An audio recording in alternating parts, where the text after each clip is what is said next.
months now since Samoa did the time warp and shifted the international dateline. And for the majority, it's been a welcome change. But the moving of the datelines divided the Seventh-day Adventist Church in Samoa. As Tangaloa Tele Osone Ekwesene reports, it's an issue that remains unresolved. At the tail end of 2011, Samoa took a step into the future by shifting the dateline and losing a day to realign themselves with major trading partners New Zealand and Australia, a move promoted as better for business. We have came for every week one more working day. So now, at least every week, we have 5 working days, then 4 that we had to endure since 1892. For businesses like Pacific Easy Money Transfer and fashion label Mena that operate in both Samoa and New Zealand, Tualepa's brainchild has been a blessing.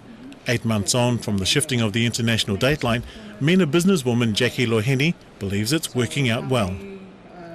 It's been a positive move for Mena because we have our retail office in Auckland as well as here, and I'm not having to check my emails on a Sunday. We do have a lot of suppliers, us in Auckland and in Australia. Just having to send the emails before Thursday so I can get the answers before the weekend. But also the shipping as well, just making sure I got my papers in before the ships left for our pier. And also the travelling, because I travel back and forth to Auckland, and just with the day change, it makes it a lot easier that we are on the same day. But it's not all plain sailing. The international dateline shift has divided one church. Today is Saturday. Normally, this church would be humming, but because of the date change, the Seventh-day Adventist Church has moved everything to Sunday. After years of being known as the church that worships on Saturday, Seventh-day Adventists in Samoa are now worshipping on Sunday. We believe that for 120 years, we have been worshipping on this day, the 7th day of the week. We are not worshipping according to the names of the days, but we're worshipping because and according to the sequence of the days of the week. So now in Samoa, the 7th day falls on the Sunday. But not all members of the church agree with the mission's assessment that they should worship on Sunday to keep the sequence of 7 days intact. There was part of me that just couldn't go against it. And I had a lot of friends that went the other way. Good friends, and that's probably one of the hardest parts, but for me I could never worship other than how he wanted us to worship on a day in that holy. O se lau lua se fulu tausanga, o kako kausia sa paki esko ngai o leku. Ele mawhai a koe liliu le kua se aso. Le mawhai. As a paramount chief in the village of Lauli'i, To'ailoa's standing in the village is being slighted. His choice to worship on Saturday means he now travels out of his village to attend church. Malaman kaya o sapat. Ai vai men makongo. O alu ko ai loe sue se farisai lo ko. Mo mai.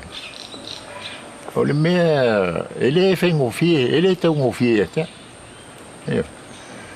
Lo ualu e kau sue se farisai ke lo ko. A o le si makai longa o la wi.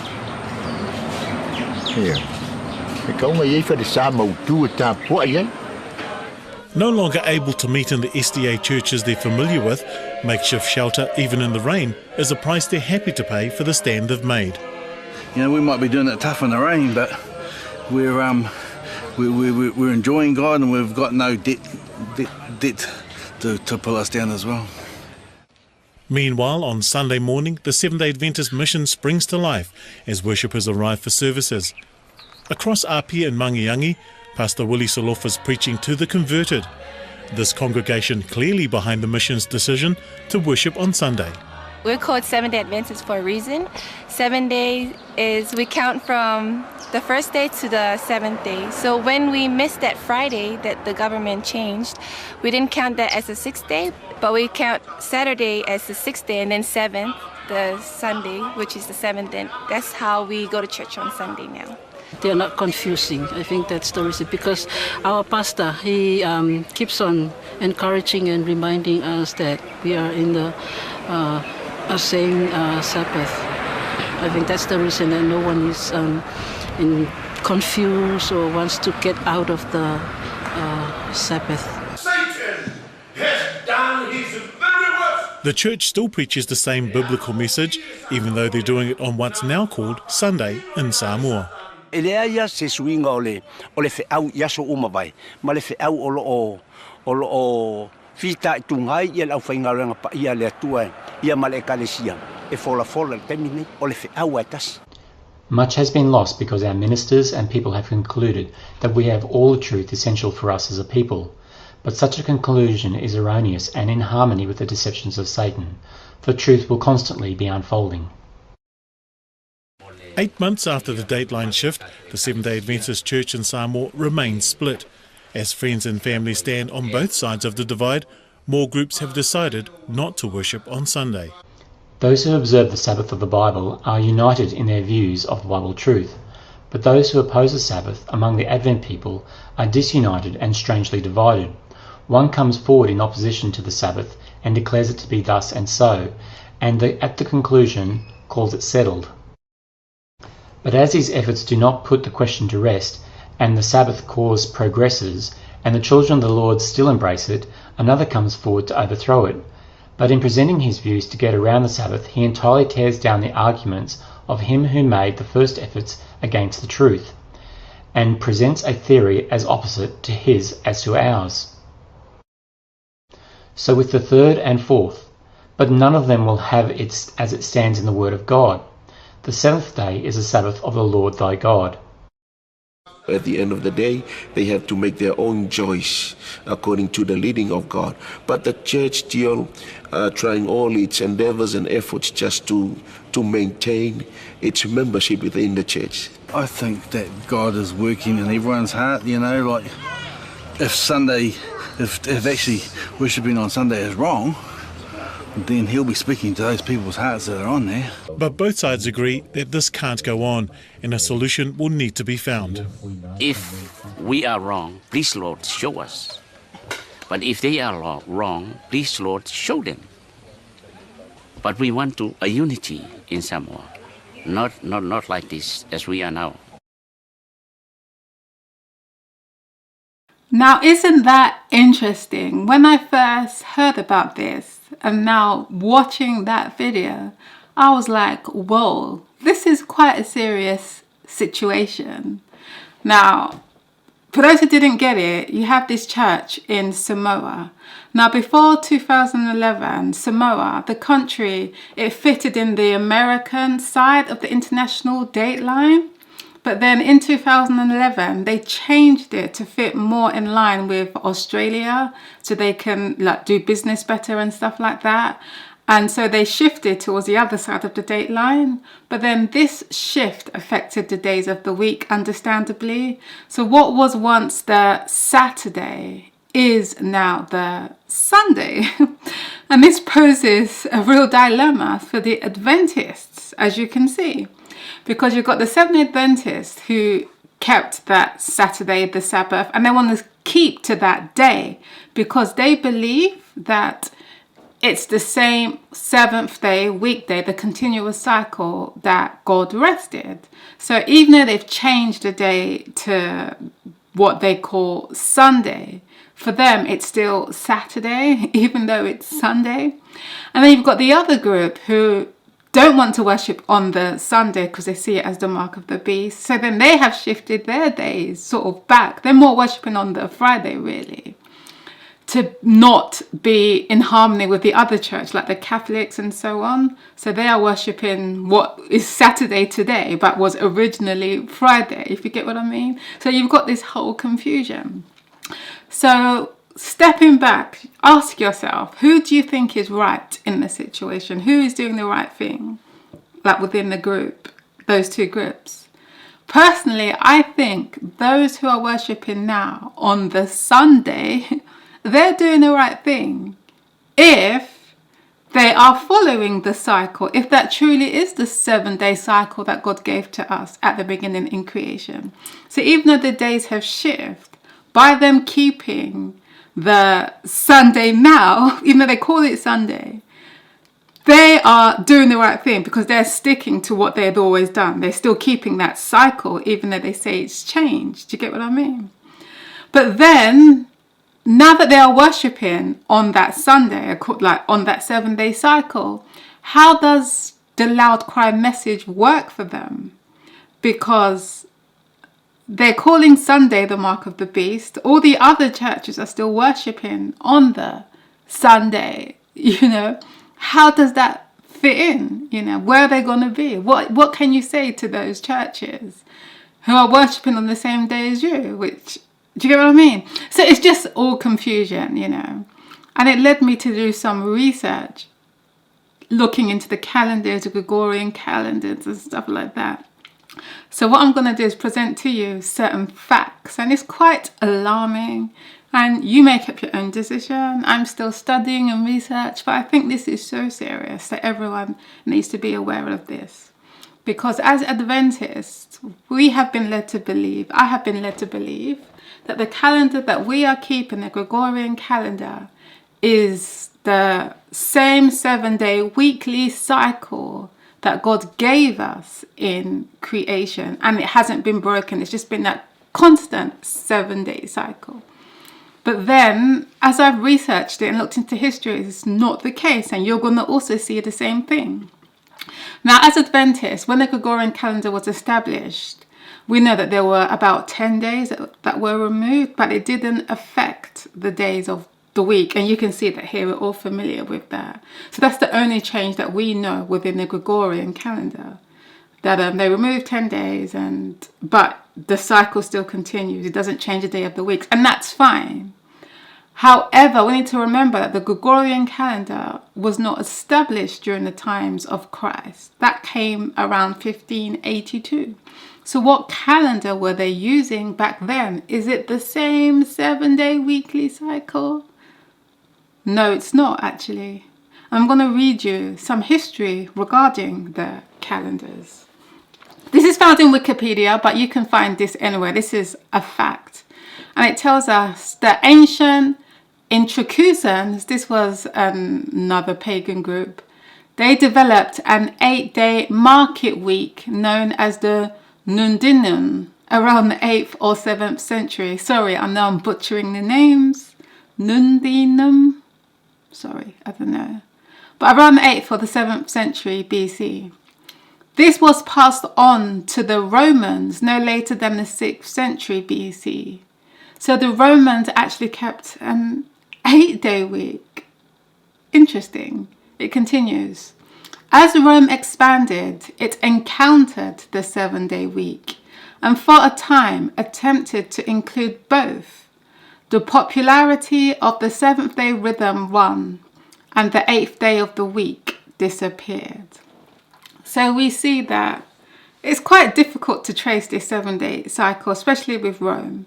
Rome in the beginning, they developed an 8-day calendar week based on the Etruscans. And then they encountered others, the Mithras, other nations who kept the 7-day week. And then later on, they moved to the 7-day week. But around the times of Christ, what calendar were they keeping? Well, this is known as Julian Fasti's calendar. And you can see here, this is well known between 63 BC and 14 AD, that Rome was actually keeping an 8-day week. And the 8-day week was just defined by letters. You can see it here, A, B, C, D, E, F, G, H. Then A, B, C, D, E, F, G, H. So it was an 8-day week. We see that Rome was keeping around the time of Christ. Now, it was not only an 8-day week, as I mentioned, there were also 7-day weeks flying around. And if you look at this chart here, this was found at the baths of Titus constructed. And you can see that this is a 7-day week calendar, which was also sort of around the times of Christ, a little bit after. But you can see here that the 7-day week is named after the planetary gods. And actually it was Saturday that was the first day of the week. Then you had sun, Monday for the moon and so on. So all of this, you can see, it's all pagan. This is a pagan calendar. And it's interesting that Saturday was the first day of the week. So it's like, how does it now change to it being the seventh day of the week? You know, so there's a lot of things going on. So it's very difficult to sort of trace the calendars. So this really makes things very interesting. However, it's important to note that during the times of Christ, they were under Rome at that time. And during that time, there were different calendars floating around.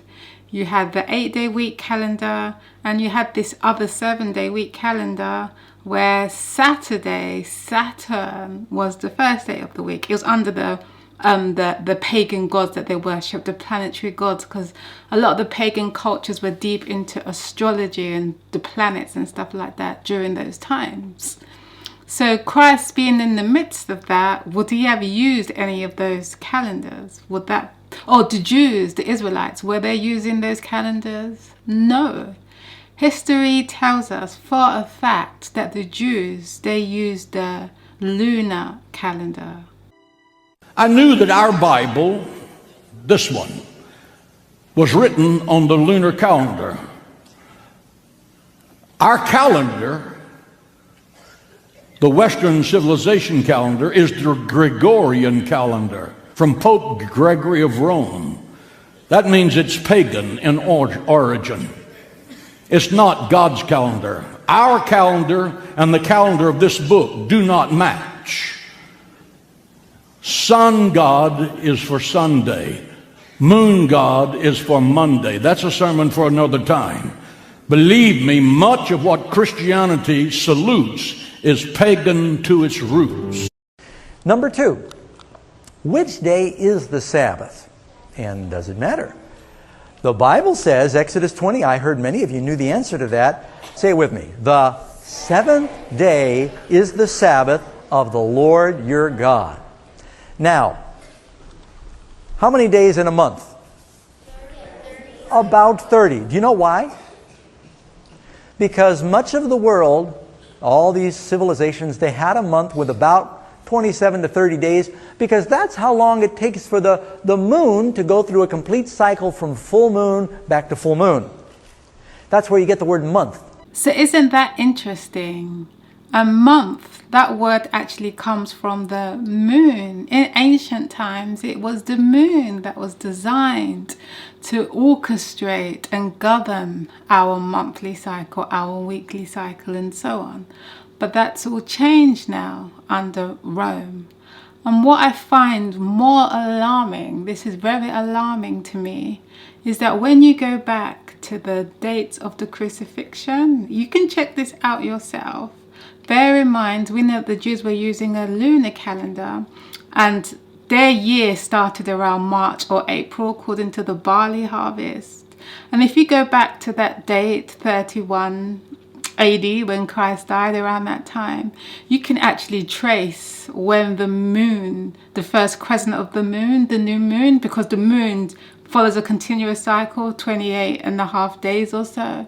But when you go back to 31 AD and you note the giving of the new moon, which would have been around the 12th or the 13th of March. If it was in April, it would have been the 10th or the 11th. It depends on the year, because an extra month was added sometimes. Sometimes they have a 13-month year. So the start of the year could be March or April. I hope you understand the Jewish agriculture yearly cycle, because it's very important. But if you do study it, you would learn that the beginning of the year could be in March or April, depending on the barley harvest. And if you go back to the years and go back to the date in March or April when they could have started that year, remember 14 days later they had Passover. And when you go back to it, as you can see from this calendar, you would find that the new moon, if it was on March, would have fell on the 12th or 13th. And when you count 14 days to the preparation of the Passover, according to the Gregorian calendar, it falls either on a Monday or a Sunday, Christ's crucifixion. it doesn't fit. Or if you use April, if you're being generous, it will fall on Monday or Tuesday. That's why there's always been arguments about when did Christ die. Many people believe it's Wednesday or Tuesday. It certainly was not the Friday according to the Gregorian calendar. So you can check that out.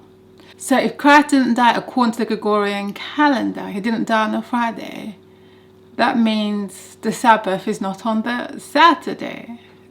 I mean, if this is true, I mean, maybe someone can prove me wrong. But this is stuff that's been presented to me, and I'm like, whoa, I can't really dispute it. I'm being honest here. Maybe some of you may have a reason for it, and if you do, please share it in the comments.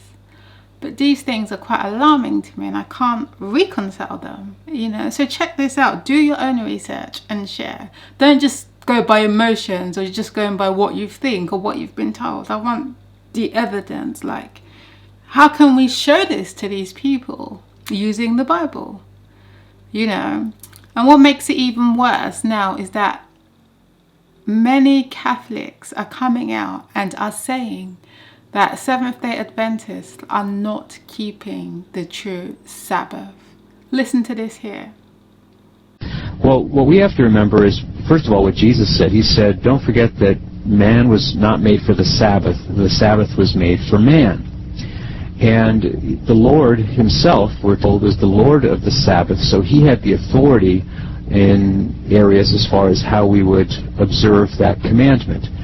What your brother-in-law may not understand is that the Catholic Church did not change that commandment. The Catholic Church observes the commandment to keep holy the Sabbath, but it does so on the Lord's Day. And the earliest Christians transferred their observance of that commandment from Saturday to Sunday, first of all, because there was a distinct break between the Old Testament requirements, the rituals and Mosaic covenant demands dealing with the Sabbath worship and animal sacrifices and that sort of thing. And they wanted to show that Christianity was distinct from Judaism. It came from Judaism, but it was distinct from it. Celebrating the Lord's celebrating the Lord's resurrection and death on the day that he rose from the dead seemed to be the most appropriate. The other thing that we should remember, too, is that our calendar that we follow, including Seventh-day Adventists, is not only a calendar that was devised by the Catholic Church, but also it is a calendar that's based upon the solar year, not the lunar year. And the Jewish calendar that was observed in the time of Christ it follows a lunar calendar, which is several days short of the solar calendar. So the great irony is that even the Seventh-day Adventists themselves are not worshiping on exactly the same Sabbath day as the Jews at the time of Christ, because it's several days off now, having switched to following the lunar calendar. So they know, you know, something is not adding up here. You know, something seriously is not adding up here.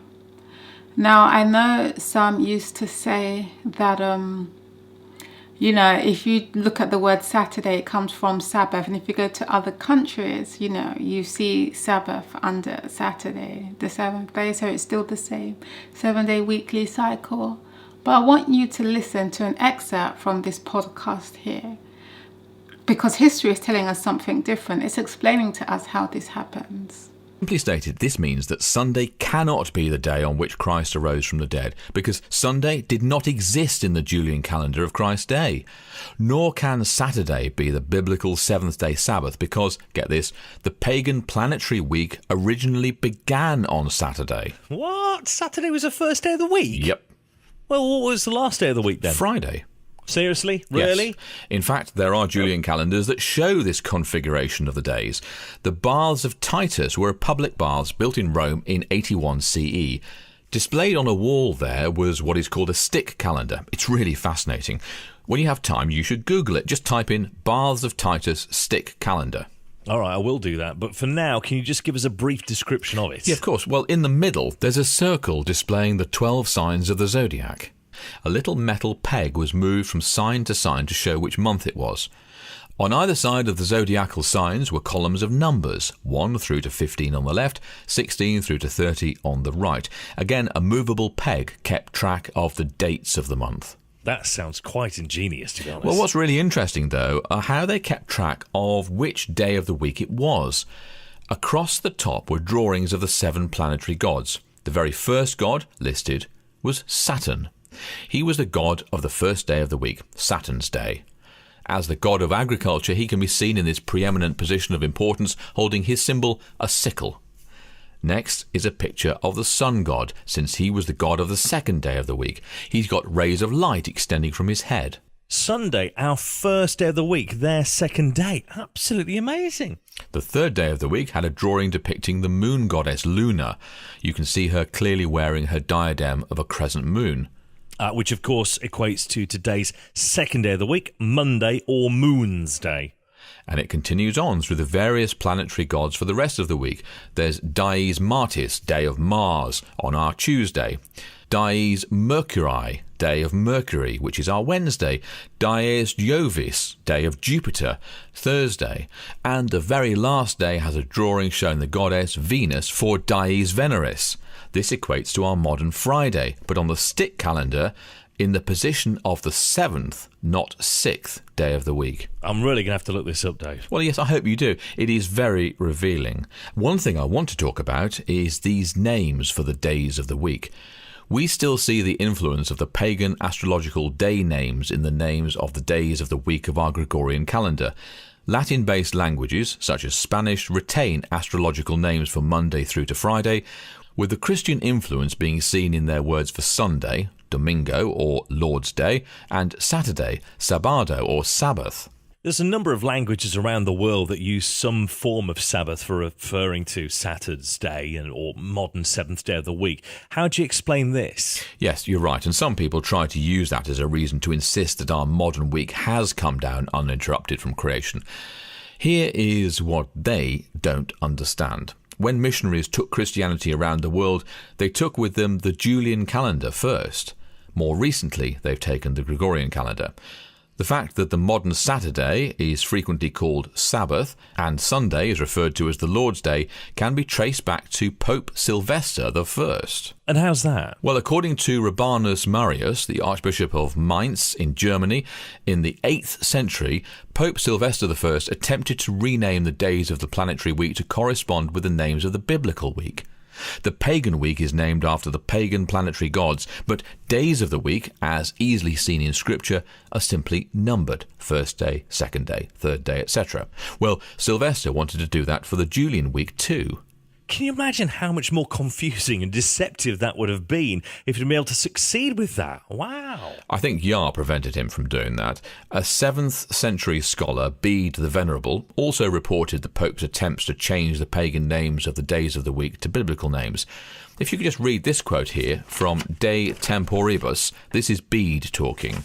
Okay, but the holy Sylvester ordered them to be called Furiae, calling the first day the Lord's Day, imitating the Hebrews who named them the first of the week, the second of the week, and so on, the others, unquote. Now, that's very interesting. He just states right out that it was an imitation of the Hebrews. If the week truly came from the Hebrews, they wouldn't have had to try and imitate them because the weekdays would have already been numbered instead of named. That's true. So what happened? Well, the astrological names were too deeply ingrained. Now, officially within the Roman Catholic Church, their official terminology is Lord's Day, second day, third day, etc. Most countries stayed in whole or in part with the original pagan planetary names for the days of the week. Now, based on my research, only the Portuguese adopted numbering for all their days of the week. What's interesting is that this astrological influence for naming the weekdays is even more obvious around the fringes of the Roman Empire. Well, yeah, Christianity only arrived much later. Are there any other languages that have retained the pagan names for all 7 days of the week, though, Dave? Yes, English, Dutch, Welsh, Cornish and Breton are the only European languages that have retained the original pagan planetary names for all 7 days of the week. But again, these are in areas that were largely, if not entirely, free from any Christian influence during the period of time when the 7-day astrological week was spreading in the empire. Now, you've got your Bible there, I can see. So could you just turn over to 2 Thessalonians and chapter 2? All right, yep. The fact that both the Julian calendar and the pagan planetary week have been accepted for use by Christians reveals a profound amalgamation of Christianity with paganism. Paul warned about this in 2 Thessalonians. So just go ahead, if you would please, Miles, and read verses 7 to 12. Okie-dokie. For the mystery of lawlessness is already at work. Only he who now restrains will do so until he is taken out of the way. And then the lawless one will be revealed, whom Yahushua will consume with the breath of his mouth and destroy with the brightness of his coming. The coming of the lawless one is according to the working of Satan, with all power, signs, and lying wonders, and with all unrighteous deception among those who perish, because they did not receive the love of the truth, that they might be saved. And for this reason Yah will send them strong delusion, that they should believe the lie, that they all may be condemned who did not believe the truth, but had pleasure in unrighteousness. The pagan planetary week, like the Julian calendar that adopted it, is irreparably pagan. History, archaeology reveal that neither the biblical Sabbath nor the biblical first day can be found using the modern calendar. Now, ask yourself, why do you go to church on Sunday? In honour of Christ's resurrection? Why do you worship on Saturday? Because Yahweh says to remember the Sabbath day and keep it holy? If it's important to worship on a specific day, then it's also important to know which calendar to use to find that precise specific day. So yeah, those are things I thought I'd just share with you today. I just find them very interesting. One thing I know for sure is that I don't believe we have all the light that we think we have. I don't think it's just going to be a case of, oh, Sunday law and the Adventists are just going to keep Saturday and everything is going to work out perfectly. I don't think that's the full picture. I believe there's more light to come on the Sabbath. As I said, I don't have all the answers, but something is telling me, and I believe it's the Lord, that everything is not as it seems, you know. The Bible explicitly tells us that Rome would seek to change times and laws. And the fact that we keep Sabbath based on Pope Gregory's calendar, a pagan calendar, you know, and we are to come out of Babylon, we're still under Rome using their calendar. You know, the Israelites didn't use that, you know, and the fact that Rome is now turning around Catholics and saying, Adventists, you're not even keeping the true Sabbath. Why? Because we know what we've done. We changed the days. You know, there's just something more to this. There's going to be more light on the Sabbath. I think Ellen White even says that herself. I know a lot of people, sadly, Adventists don't believe the Bible anymore. But even take Ellen White's word. She even tells you more light is to come on the Sabbath. We don't have everything to a T as it is, you know. So I think it's just important at this time to completely pray and ask God for wisdom and ask him for truth. Because the Sabbath, the seventh day, is so important to God. That's his sign. That's his seal between him and his people. And I know there are scriptures where the Lord tells us he's going to hide his Sabbaths and his new moons because of apostasy, you know. So, I don't know, guys. I'm not saying I have all the answers, but these are things that I'm bringing to your attention.